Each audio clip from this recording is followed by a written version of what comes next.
It's time to Pokémon! Being the big nerd I am, Pokémon is obviously of the utmost importance to me. I've been wasting my time and money on these goofy little bastards every gosh darn year since 2004? What? Anyway, I've been a fan for a little while now, and in that time I've played at least one of the games from every generation so far. And in that time I've formed a few opinions. A few takes, if you will. Perhaps some hot ones even?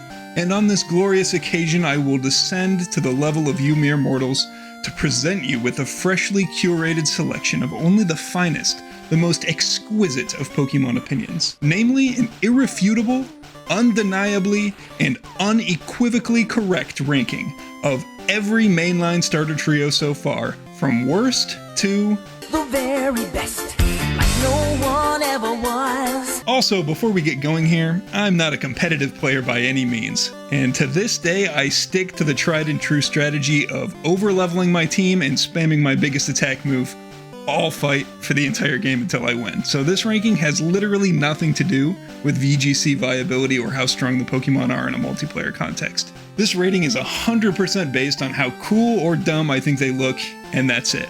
Just making that clear. All that being said, starting us out at the very bottom of the list, the absolute dregs of Pokemon society. What the hell? Oh my god, no way. The Galar trio has gotta be the worst shit I've seen so far in my life. Who designed this garbage? Why is the James Bond lizard looking at me like that? That's not a ferocious animal designed for child-friendly dogfighting. That is an adult man in a furry, scaly costume, and he makes me uncomfortable. That is not a creature that should be allowed around children. Then we've got a, humanoid. How original. With a firefighting type. Daring today, aren't we? Wait, it's not firefighting? Huh. And it's a bunny who plays football. But not the cool kind of football, the European kind. This guy sucks. He looks like he has rich parents and is rude to waiters. I hate him. The best of the three is just a green-haired gorilla, which is fine, but like, the design just doesn't hit me. Kinda basic. If I wanted ordinary animals and weird dudes in costumes, I'd go to Disney World. Pokemon should be about monsters. Ideally, ones that I can put in my pocket. And to make things worse, they're all British. Resist.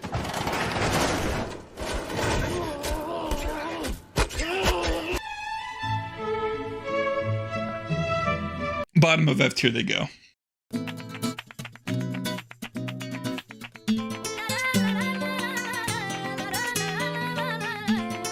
Game Freak, what the hell, man? Why do you keep doing this?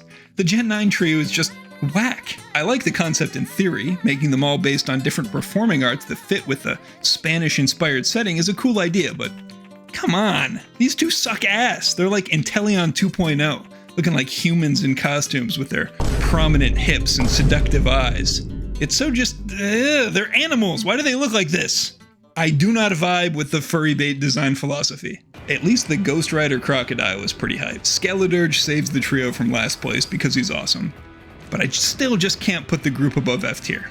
Just above the Gen 8 losers. It truly breaks my heart to do this, because Greninja is absolutely fantastic. I mean, just an iconic design that really deserves to be S tier if it was being ranked individually.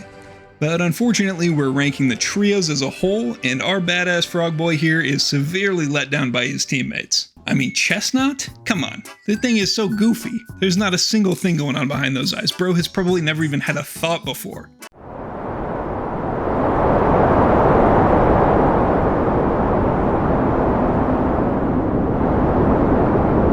At least he looks strong and he's not creeping me out, so I guess he's cool. If it was just those two in the group, it would be around C tier, but oof, Delphox, why are you like this? My yard. Wait. All of you. Daddy, chill. What the hell is even that? It looks like this thing from Dark Souls 3 got plastic surgery. You already know why I don't like this. The genesis of a concerning design trend for Game Freak. She brings it down to D tier. Unfortunate.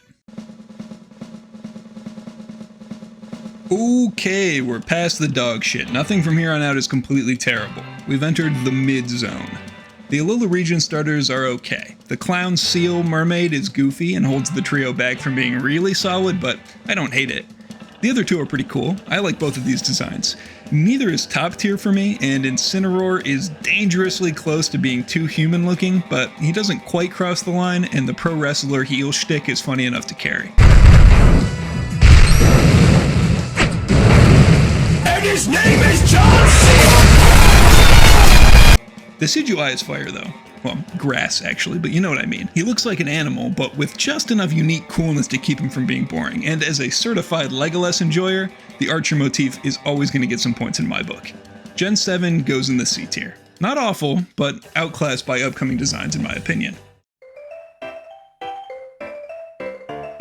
Now, this might be a controversial spot, because the older something is, the greater the pull of nostalgia seems to be on the huddled masses. But I am, of course, above all this nonsense, and completely immune to the bewildering effects of 90s tinted nostalgia goggles.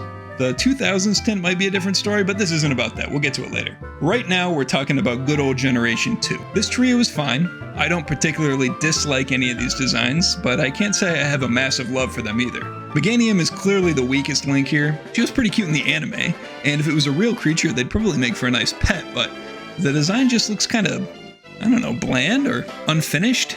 Like it's missing something to really round out the design. This feels like the middle stage of an evolutionary line rather than the final one. In fact, when I was really young and before I had played Gen 2, I assumed that was the case and that Tropius was actually the final evolution. But I was wrong, and as is, Meganium just doesn't do it for me. Typhlosion, however, is badass.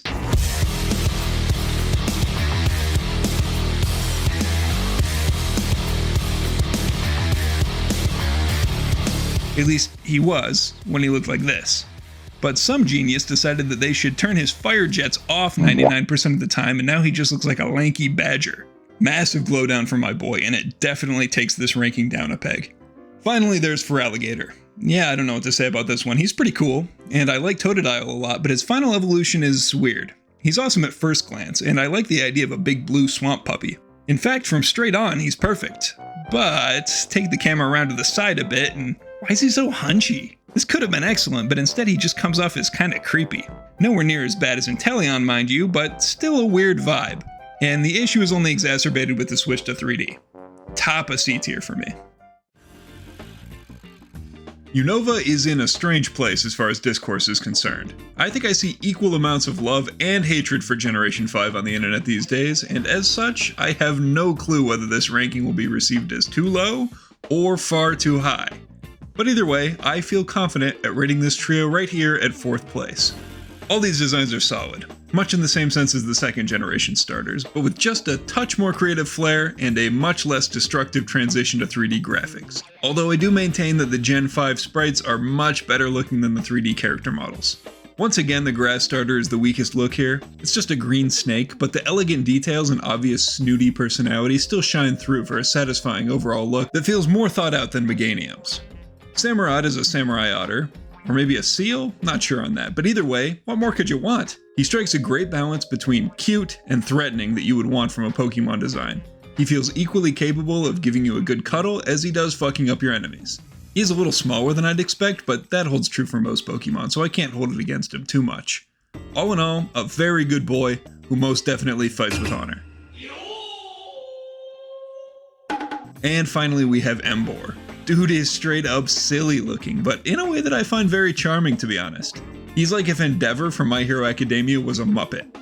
I know a lot of people don't appreciate this look, but they're just too uncultured for this swine. Big chonker, big damage, big B tier for Unova, held back only by how awesome the rest of this list is. We are officially in the banger zone now, boys and grills, and kicking off the big three is going to be none other than the Sinnoh trio of Generation 4. Torterra, Infernape, and Empoleon. Holy moly, we are looking fresh on all sides. These boys are big, beefy, and ready to rumble. The mythological theming is on point and no one feels awkward or underdesigned. The Rock Titan and the Steel Emperor are both S tier for me. But, and I know this is not the majority opinion, Infernape doesn't grip me as much as the other two. He's not bad by any means, mind you. In fact, I think the design is great. It's just that compared to the other two, he doesn't feel as interesting. He's a monkey with some fire on him. A very badass monkey with fire on him, to be sure, but how can I put this? When I look at the other two, I see interesting monster designs inspired by real-world animals, not just a turtle and a penguin. But for whatever reason, when I look at Infernape, my brain doesn't process anything but Monkey. Ultimately, he's still pretty baller though, and the Sinnoh squad earns its place in A tier. Whoa, what the hell are you doing? Everybody knows the Kanto starters have to be number 1 in every list. This is blasphemy. Okay, I hear ya. Cool your jets, they're still going in S tier. Just chill, let me cook. The Gen 1 trio is iconic. Just flat out. They're the OG starters and everyone knows them. Hell, I bet even your grandma, who knows absolutely nothing about this franchise, could still tell you that these guys are... Those are Pokemons. And they have absolutely earned that household name recognition. Charizard is the quintessential fire-breathing dragon, who's ironically not a dragon type, against which all other actual dragon types are measured. Blastoise is a walking tank with hydro cannons on his back and the most baller spin move this side of Beyblade. And Venusaur? Well, he's chillin'. Yep. He's sitting there. Cool guy. And he hops like a little froggy. I like him. As the basic template and point of inspiration for every other entry on this list, and for having all-around perfect visual designs. The original trio is 100% S tier, and if I were unbiased, they'd even be top of S tier. But, I'm not. When I was 6 years old, there's nothing in the whole world that captured my imagination quite like Pokemon. There was, and continues to be, something inexhaustibly fascinating about exploring a vast and magical land, discovering unique creatures, adorable and terrifying in equal measure, all just waiting to be your friend. Collecting them, finding your favorites, assembling a team and raising them all on an epic adventure to become the greatest champion the world has ever known. Your name and those of your loyal companions forever emblazoned upon the Hall of Fame is a concept that will always keep me coming back, year after year, just to get a taste of that childhood dream. There's a reason Pokemon is the highest selling entertainment franchise in human history. A reason its popularity has endured over nearly 30 years, resonating over and over again with each new generation of children, and continuing to hold a vice grip on its fans long after they've grown up.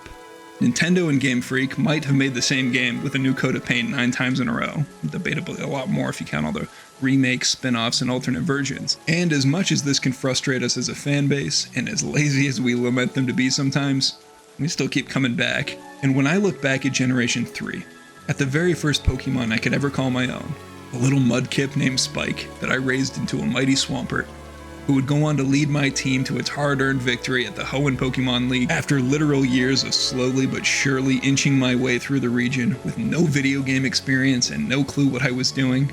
All those memories come rushing back to me. Starting up the game for the very first time and agonizing over who I was going to choose, catching my first wild Pokemon, a Wurmple, and showing it off to my cousins when they came to stay with my family after Hurricane Katrina. Winning my first gym badge, Mudkip evolving into Marshstomp and eventually Swampert, my first day of 3rd grade, my first battle with Maze Blaziken, discovering the legendary Rayquaza, my parents telling me they were getting a divorce, long road trips, rainy days, sneaking my Game Boy to school, trying to pull off a Pokemon cloning glitch my friend told me about on the playground, finally beating the Elite Four and the champion. I realized these silly little games and these goofy little creatures have been a part of my life, an ever-present comfort and companion for nearly as far back as I can remember.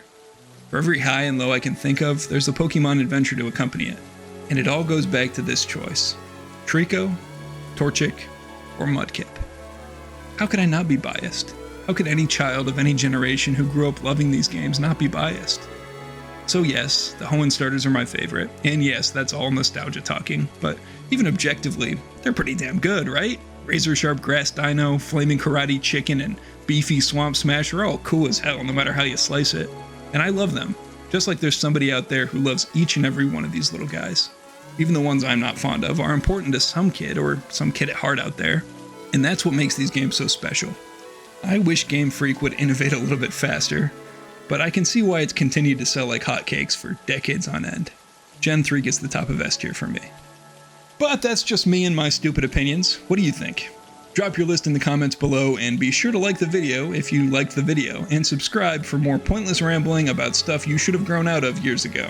Thanks as always, and I'll see you next time on Biggin' Stuff.